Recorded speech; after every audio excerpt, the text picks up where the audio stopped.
Isso é mais grande.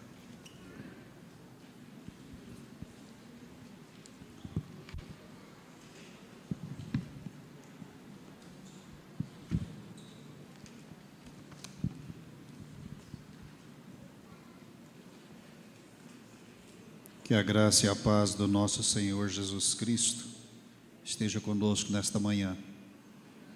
Quero convidar os irmãos para a leitura do texto bíblico que se encontra no profeta Zacarias, Antigo Testamento, capítulo 13. Zacarias, capítulo 13.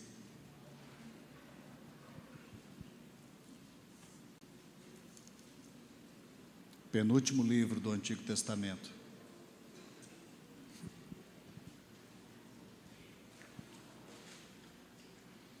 Hoje um momento realmente de alegria, porque estamos para celebrar a ceia do Senhor,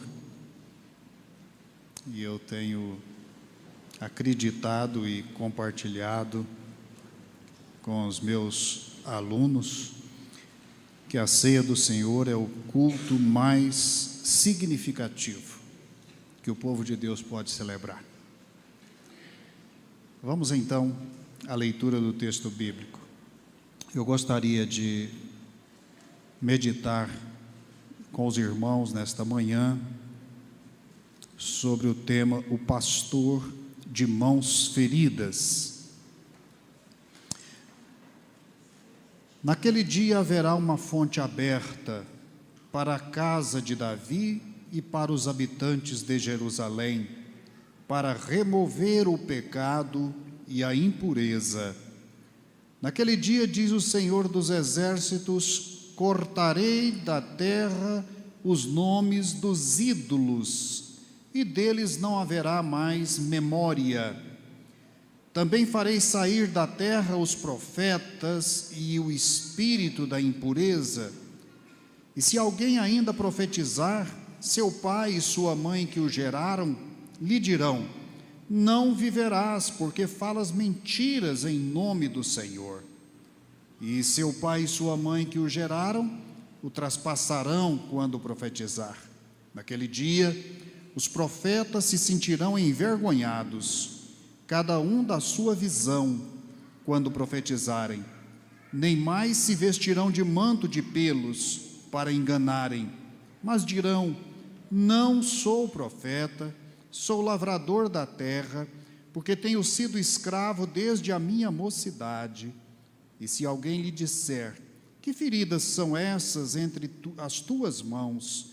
Dirá ele: são as feridas com que fui ferido em casa dos meus amigos. Ó espada, ergue-te contra o meu pastor e contra o varão que é o meu companheiro, diz o Senhor dos Exércitos. Fere ao pastor, e espalhar-se-ão as ovelhas, mas volverei a minha mão para os pequenos. Em toda a terra, diz o Senhor, as duas partes dela serão exterminadas, e espiarão, mas a terceira parte restará dela. E farei passar esta terceira parte pelo fogo, e a purificarei, como se purifica a prata, e a provarei, como se prova o ouro. Ela invocará o meu nome, e eu a ouvirei. Direi: é o meu povo, e ela dirá: o Senhor é meu Deus. Amém. Senhor, obrigado por esta hora, obrigado por tua palavra, obrigado por cada um que está aqui nesta manhã, e pedimos que o Senhor agora nos dê a graça de estudarmos a tua palavra e de compreendermos o que o Senhor nos diz através dela. Abençoa este momento de celebração da ceia, prepara os nossos corações e nos dá, ó Pai, a contrição para que possamos, em pureza de coração, estar na presença do Senhor, em nome de Jesus. Amém. O texto nos fala de uma expressão já bem conhecida, que é a expressão o pastor ferido. A profecia de Zacarias é uma profecia bastante misteriosa. Ela trata aqui, especialmente no capítulo 13, do dia da morte de Cristo, e trata de uma forma quase enigmática, mas que de certa maneira também é esclarecedora. Quando Jesus falou com Pedro sobre a negação antes que o galo cantasse, ele diz exatamente as palavras que se encontram aqui no capítulo 13, versículo 7, ferirei o pastor e as suas ovelhas serão espalhadas. Quando Jesus se refere então ao texto de Zacarias, realmente ele está consagrando este texto como texto messiânico, ou seja, como um texto do Antigo Testamento que está falando, na verdade, do dia da sua morte e do seu sacrifício pelos pecados ali na cruz do Calvário. É assim que o Novo Testamento frequentemente se refere ao Antigo. E quando aponta para um versículo ou meio versículo, na verdade, o Novo Testamento está querendo englobar todo o parágrafo. E é assim que este texto vai então nos servir nesta manhã. Aqui nós encontramos uma expressão repetida diversas vezes no livro: naquele dia. É uma expressão que caracteriza o anúncio do futuro pelo profeta Zacarias. Naquele dia, é uma expressão de marcação, marca o ritmo da profecia. A verdade é que Zacarias é um conjunto de poesias, é um conjunto de poesias que o profeta, pela inspiração do Espírito Santo de Deus, ele então proclama. É como se um poeta saísse pelas ruas a declamar os seus versos. E por isso a gente precisa entender que poesia é sempre para ser lida no seu sentido metafórico, no seu sentido simbólico, figurado. Não há necessidade de levar tudo ao pé da letra, não é? E por isso, este texto que nós lemos é um texto que fala da morte de Cristo, mas inclui outros aspectos relacionados ao sacrifício de Jesus, mas que dizia respeito ao povo de Israel dos dias do profeta Zacarias. E a expressão naquele dia, então, vai marcando os pontos que são importantes de serem destacados neste ensino que a profecia nos dá. Naquele dia, começa então o capítulo 13. Haverá uma fonte aberta para a casa de Davi e para os habitantes de Jerusalém, para remover o pecado e a impureza. Via de regra, o profeta Zacarias está falando do castigo de Deus sobre os rebeldes de Israel. Ora, sabemos que Zacarias, ele profetiza depois do cativeiro, ou seja, ele está falando depois que o povo retorna do cativeiro babilônico para a terra de Canaã. Portanto, a questão dos pecados antigos, das rebeldias da época dos reinos de Judá e Israel, já tinham sido resolvidas por Deus com o cativeiro, já tinham sido tratados por Deus quando mandou o povo para o cativeiro e castigou o povo na medida certa, de modo que voltaram para a terra de Canaã, aparentemente, com suas vidas já transformadas. E aquela geração das rebeldias dos dias dos reis, aquela geração passou, aquela geração ficou no cativeiro, voltam os filhos, não é? Semelhantemente àquela geração que saiu do Egito e foi rebelde e morreu no deserto. Então, Zacarias está falando do que aqui? De um novo cativeiro? De que a situação em Israel se tornaria semelhante à situação da época dos reis, quando o povo novamente iria recair e precisaria de novo de uma nova experiência no cativeiro?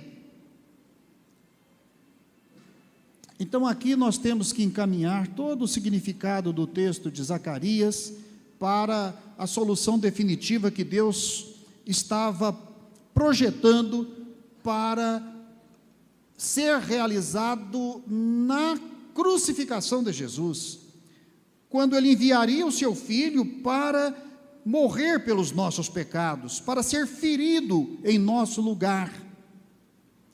Então eu gostaria agora de acompanhar um pouco esta expressão naquele dia, para a gente entender melhor o texto. Naquele dia, diz o versículo de 1 a 3, os pais castigarão os filhos que são profetas por suas mentiras e falsas profecias. Zacarias enfrentou muito, à semelhança de Jeremias, o combate com os falsos profetas. E quando Malaquias vem profetizando, o que ele encontra em Israel já é uma estratificação social, onde os ricos queriam ficar mais ricos, e para tanto pisavam nos pobres, e a casa de Deus, que deveria ser reconstruída, e deveria ser então o centro da vida espiritual de Israel, estava abandonada. Então significa que a situação do povo de Deus estava se repetindo, e de fato, a história vai nos dizer exatamente como o povo de Israel acabou voltando à prática dos pecados da idolatria e das mentiras, de quando era então uma monarquia. Os pais então são exortados aqui a corrigir os filhos profetas. Ora, no Antigo Testamento, não me recordo de alguma ocasião em que um pai, por mais que tenha autoridade sobre os filhos, ousa corrigir um profeta, mesmo que seja filho. Mas aqui o texto está chamando para um exagero, para um extremo. Olha, até os pais corrigirão os profetas, que são seus filhos, pelas mentiras que falam, pelas blasfêmias que diz. Então isso também está querendo colocar uma verdade importante para compreendermos o modo de Deus tratar com a humanidade. A correção tem que começar em casa, e por isso Deus começou a corrigir a humanidade a partir da sua casa. Ele deu o exemplo para o mundo de que ele zelava pela sua santidade, e ele queria de fato uma humanidade santa, e para dar o exemplo, ele corrigiu a partir de Israel. Então Israel é a primeira nação do mundo a sofrer a correção divina, e Deus corrigiu Israel de forma exemplar. Toda a história de Israel no Antigo Testamento é a história de Deus tratando com Israel, corrigindo Israel, disciplinando Israel, tentando levar Israel à mudança, à transformação, à obediência, à santificação, para que as nações depois, quando o evangelho chegasse aos gentios, estivessem certas de que Deus é um Deus que corrige, que disciplina, que julga. Deus é um Deus de santidade, e Ele não tem o culpado por inocente, e se precisar Ele corrige a partir da sua própria casa. Ora, quem podia imaginar, e os judeus jamais imaginaram isso, que Deus poderia permitir a destruição do próprio templo de Israel? E a destruição foi total, não é? Deus, para exercer a sua justiça, Ele permitiu, e eu não vou dizer só permitiu, Ele provocou a destruição da sua própria casa, tanto na época do cativeiro babilônico, quanto depois, no ano 70, sob o Império Romano. A casa do Senhor, que era lugar onde ninguém podia entrar de forma impura, uma casa santa, uma casa que era de santidade exemplar, não é? Ela tinha pátio, tinha lugar santo e tinha lugar santíssimo. Ou seja, a casa do Senhor era a amostra de uma santificação progressiva, de modo que o que Deus queria do povo é que ele fosse de degrau em degrau, crescendo em santificação, para ter comunhão com Ele. Zacarias mostra isto aqui. quando diz que os pais vão corrigir os filhos profetas e até os traspassarão com espada. Corrigirão os filhos. Os filhos trarão as marcas da correção. Naquele dia, haverá vergonha pelas mentiras e os falsos profetas terão vergonha de si mesmos.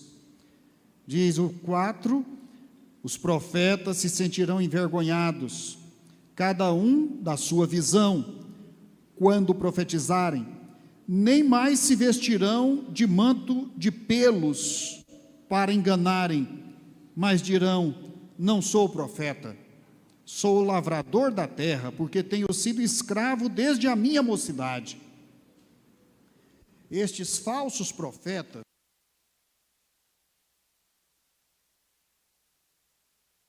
temos a impressão aqui, assim, o sentimento de que houve um impacto na vida deles, quando eles perceberam que os próprios pais, pai e mãe, estavam decepcionados com eles. Aquele dia era então um dia para marcar o arrependimento desses profetas.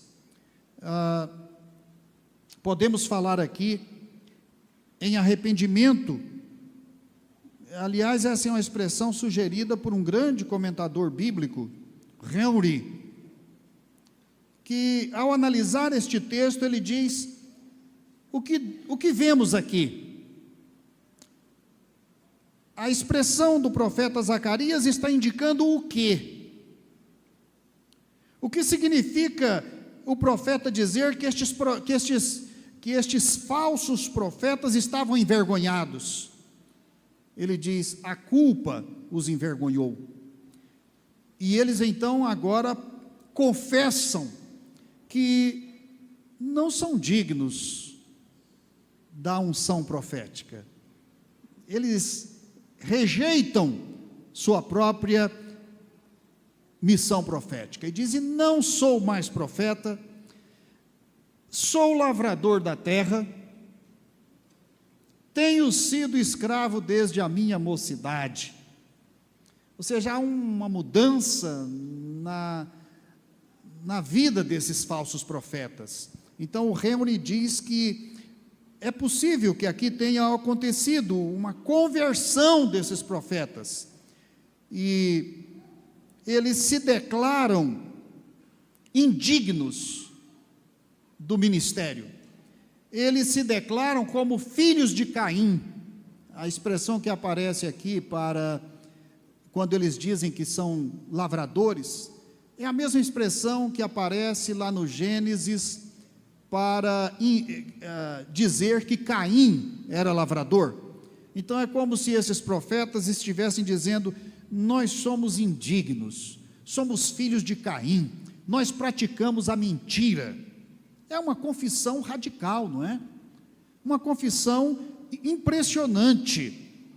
E eles trazem então aquelas marcas do castigo que receberam.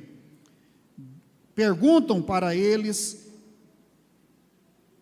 que marcas são essas que vocês trazem entre as mãos? E eles então respondem: são feridas com as quais nos feriram em nossa casa. Ou seja, os pais os feriram, e eles são então agora aqueles que trazem as marcas do seu pecado, da sua culpa, portanto do seu arrependimento. E se for aqui um gesto de sinceridade, então isto já é um princípio de redenção para a vida deles. Naquele dia, então, os profetas castigados pelos próprios pais confessarão os seus pecados, renegarão o seu ofício, porque se sentirão envergonhados. e se declararão escravos da mentira. Naquele dia suas feridas serão então entendidas como feridas provocadas pelo pecado que cometeram. Bem, chegamos a um ponto então em que temos uma interpretação da profecia de Zacarias que pode nos levar em duas direções. Versículo 6 diz: eles perguntarão, as pessoas perguntariam, que feridas são estas entre suas mãos? Então, ele dirá, são feridas com que fui ferido na casa de meus amigos, ou de meus parentes. Algumas traduções são mais radicais ainda, e diz que são feridas que eles adquiriram na casa da prostituição, ou seja, feridas que foram resultado da sua prostituição. Bem, o fato é que nós temos uma passagem que tem uma beleza maravilhosa, não é? Se nós entendermos como uma profecia messiânica. Ou seja, a princípio este versículo não está se referindo às feridas de Jesus, está se referindo às feridas que os profetas receberam por causa dos seus descaminhos, rebeldia, mentiras. Mas nós temos um hino muito famoso, lindo, dos arautos do rei, não é? Feridas. Que hino maravilhoso, escrito pelo maestro Jader Santos. Parece que ele está, não sei se eu posso estar enganado, parece que ele está liderando de novo os arautos. Mas ele percebeu aqui e fez uma poesia maravilhosa, não é? Que os arautos cantam e que alguns conjuntos e quartetos aqui cantam também, não é? Que faz com que estas feridas sejam referidas às feridas de Jesus. Como isso é possível, né? Se elas eram feridas que foram provocadas por causa da mentira dos profetas, eles é que traziam essas feridas. Então, aqui é que nós nos defrontamos com alguns mistérios do Antigo Testamento, de expressões que são trazidas para Jesus. Ou seja, feridas pelo pecado são características das feridas do Messias, de Jesus. Senão essas feridas seriam meramente castigo, mas quando elas são identificadas com Jesus, elas são feridas redentivas. Este verso, então, tem um caráter messiânico, não pela literalidade, mas por semelhança. É como se estivéssemos invertendo o significado do texto e transferindo o sentido, então, das feridas que se recebe na casa dos amigos ou na casa dos pais para Jesus, porque foi exatamente isto que aconteceu com Jesus. Ele veio para o que era seu, seus parentes, seus amigos, sua casa, e os seus não o receberam, e além de não o receberem, o condenaram, e o feriram, e o crucificaram. Jesus foi ferido por seus irmãos e familiares, por uma causa, vamos dizer, por uma explicação inversa à dos falsos profetas e falsos pastores. Então, é uma maneira inusitada de interpretar a Escritura, né? Inusitada porque a gente costuma ler a Bíblia de forma direta e literal. Mas quando nós aplicamos as Escrituras a Jesus, as Escrituras mesmas não dão conta do que aconteceu com Jesus, e a gente precisa então de inverter e aplicar aquelas feridas não aos malvados profetas que agora tinham se arrependido, estavam envergonhados, ali penitenciando diante do povo, mas aplicar ao Redentor, as feridas redentivas, as feridas que não são meramente punição pelo pecado, mas são feridas sofridas pelo inocente, e que podem então trazer redenção para os culpados, que somos nós.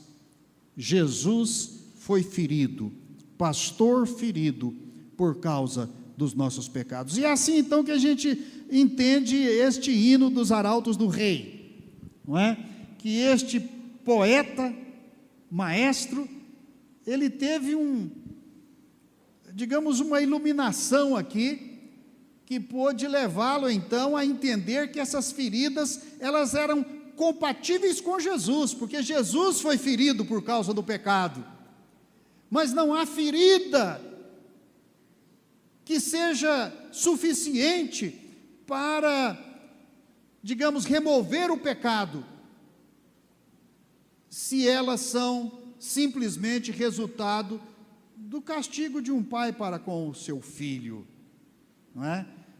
Todos nós já fomos corrigidos por nossos pais, mas a correção que os nossos pais aplicaram, elas não eram correções, digamos, redentivas, elas eram correções punitivas, porque a redentiva é a de Jesus. Jesus nos redime. Vamos adiante. Naquele dia, o Pai Eterno vai chamar, vai despertar a espada para ferir seu filho. Olha este versículo 7, não é?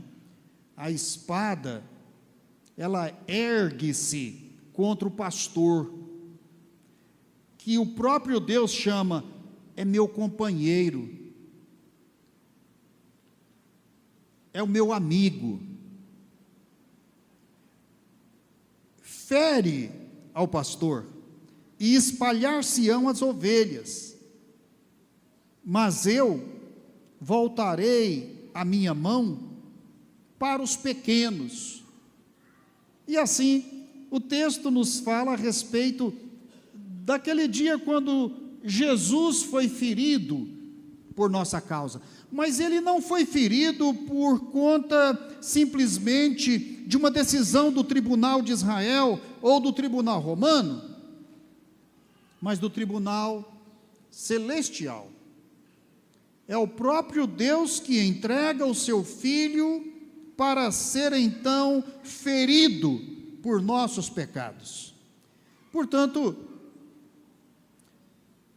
o ato que Jesus faz na cruz do Calvário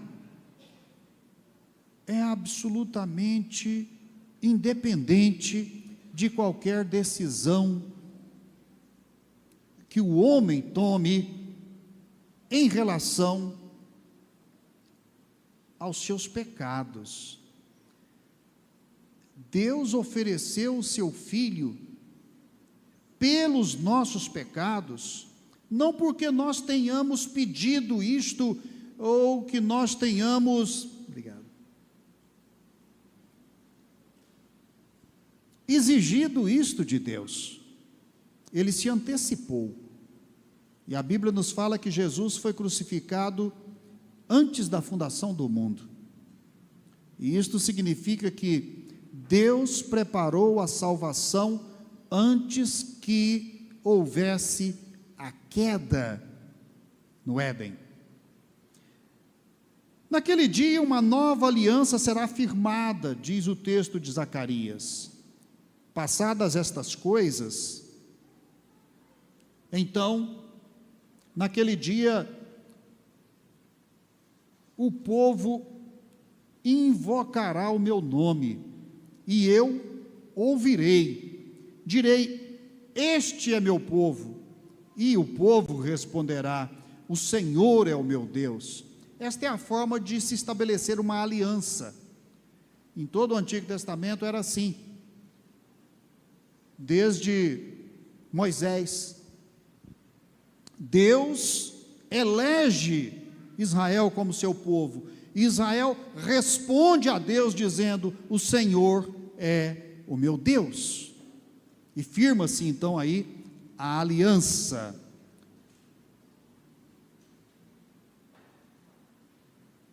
Voltemos agora para concluir ao versículo 1.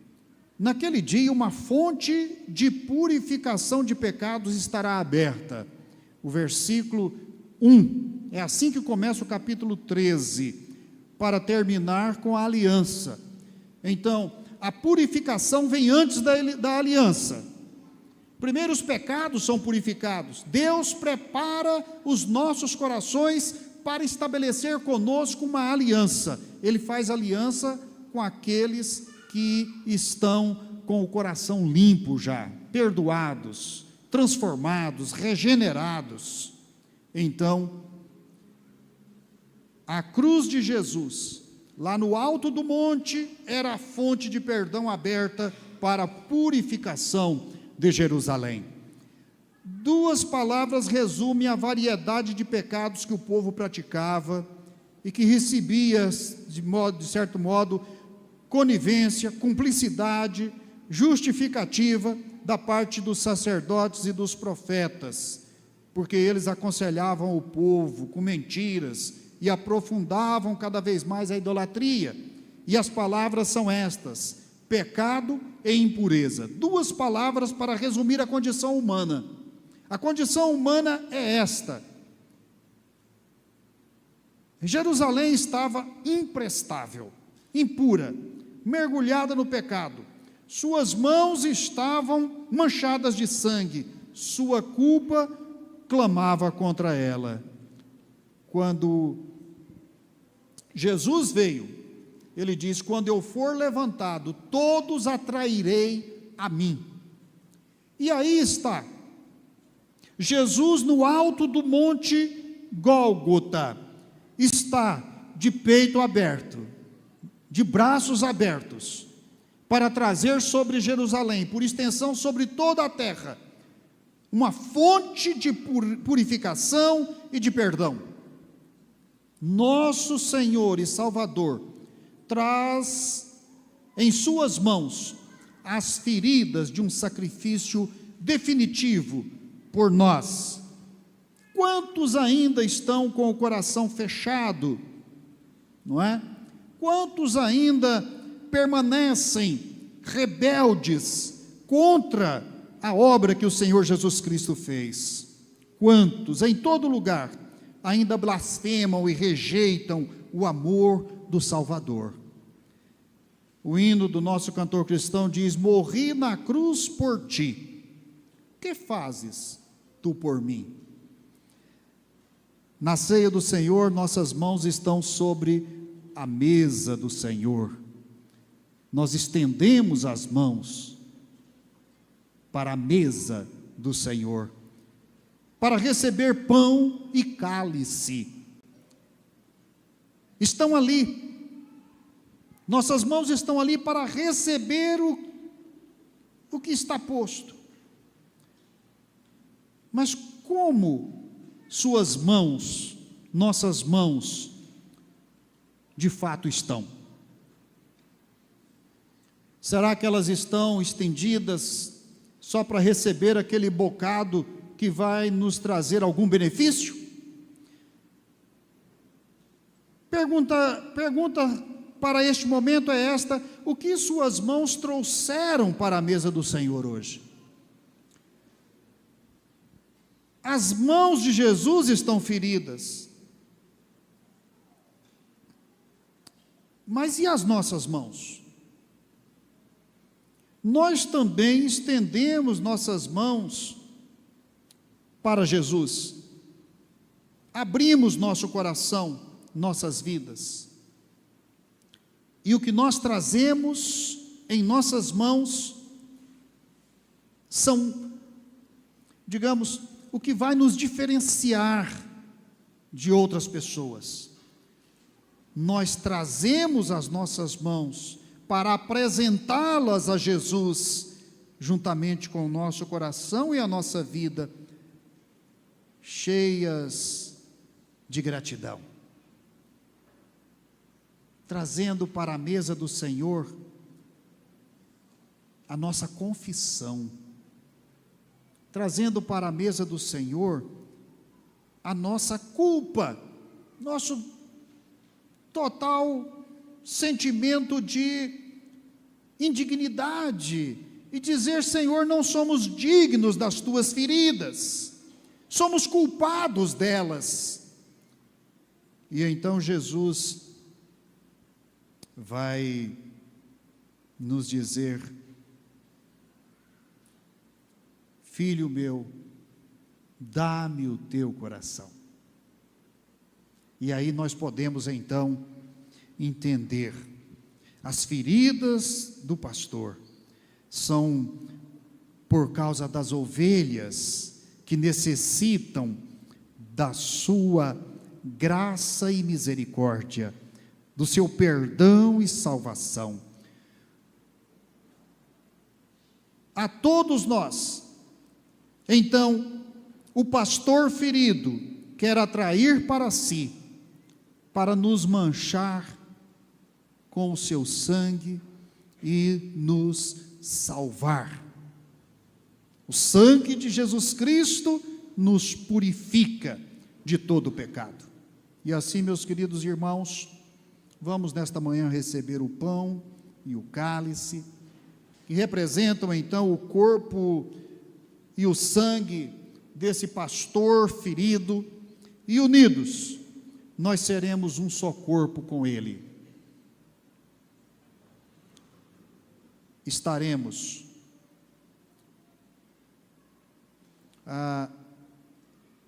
sentindo em nossa alma as feridas com as quais Jesus pagou na cruz do Calvário o preço para a redenção das nossas almas. Amém? Pastor Odimar.